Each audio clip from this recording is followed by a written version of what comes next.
I'm going to record a rough demo video to go with the tab I'm sending you. On Thursday we're going to be playing in a 50s jump blues style or swing blues style, and the guitar playing for that requires some slight different techniques. So it's going to be a 12 bar blues in the key of C, 4 bars in C, 2 bars in F, 2 bars in C, but we're going to be in a slightly jazzier style, so we're not going to go to G to end the 12 bar, we're going to go to a D minor 7th first, then a G 7th, and then a C. Okay. But we're not going to use those chords I've just used there, we're going to use some variations of them. First of all, for the rhythm guitar players, you'll be on an acoustic guitar, and you're going to, where you play the C part, it's going to look a bit like an A minor 7th. I'm going to put the 3rd in the bass, and then we've got a mini bar on fret 5. And that's because we don't want that power chord sort of sound in the chords, not very kind of jazzy. We want the 3rd at the bottom end of the chord.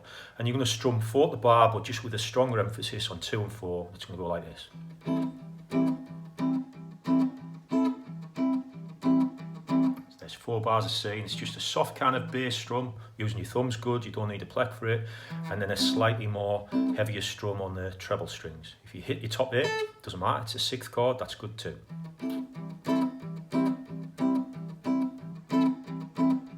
When we go to the F, all we're going to do is move that shape up 1 fret.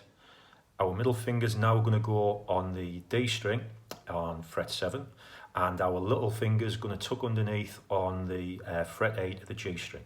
And then we get an F 7th, but it's a sort of C 7th shape. But we're keeping this mini bar here. The mini bar is going to be important in lots of the things we do.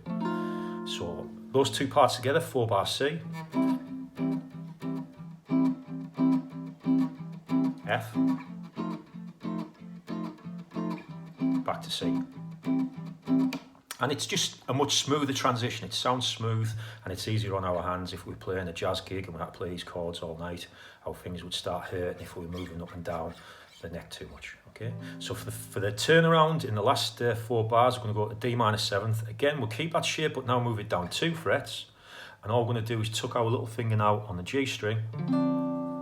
It creates a D minor 7th, and when we go to the G, we're going to lift the little finger off, and behind it we're now going to have our middle finger on the 4th fret of G, and then we're going to lift that middle finger off to go back to our C. So I'll play each chord as an arpeggio so you can check you've got the right sounds and finger positions. There's our C chord, here's our F 7th. Sound each string out so you're checking you're getting the right sound. Back to C. D minor 7th. In fact, we won't go to that G. I think what we'll do is we'll go to a slightly cooler one where we're going to move up to fret 10 with those 2 fingers, okay? And we're going to put our middle finger on the D string of fret 7, 9. And it gives us a G augmented, which is really nice, okay? We had our finger had been tucked under there before, and that had been off when we're down there. And it's a very similar shape to the F 7th shape, except what we're doing now is we're lifting off our little finger. Okay, so we've got C, F 7th, C, D minor 7th, G augmented, back to C.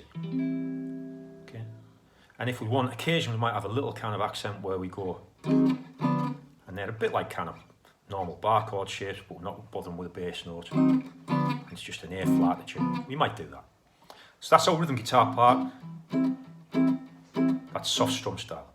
Our lead guitars are going to be plugged in, but probably on a 50s jazz guitar, a bit like this one. And we're going to play mini bars just on the top, higher strings, and we're going to play stab accents. It's going to go a 1. A 1.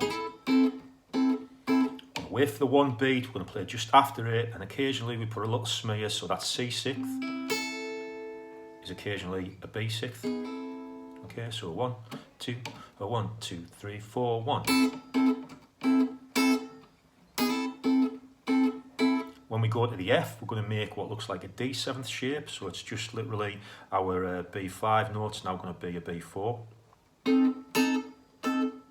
Back to 5. When we go to the D minor 7th, all we're going to do is put our finger on that fret there, the B6. And when we play the G augmented, it's going to move down there and basically they're both on fret 4, G and B string, fret 4, and we're using the mini bar again to hit E3 for the G note. Okay, so all the way through 12 bar, a 1, 2, a 1, 2, 3, 4.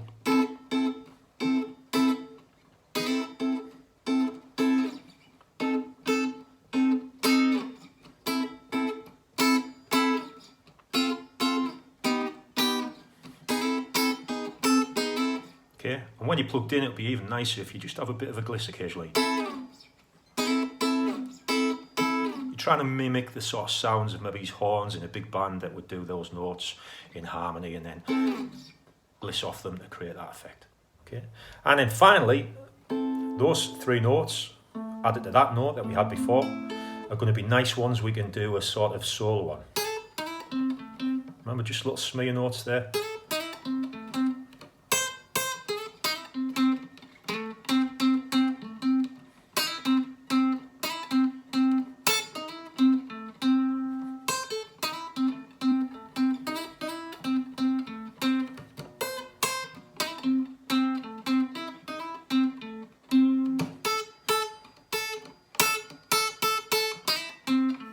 Very jazzy kind of things, and all I'm doing is using our root note on 5 of the G string, playing off a low 6th on D7.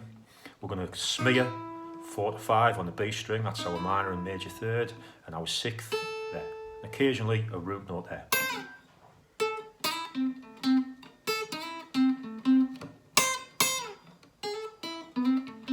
And we might occasionally put in a little chromatic thing.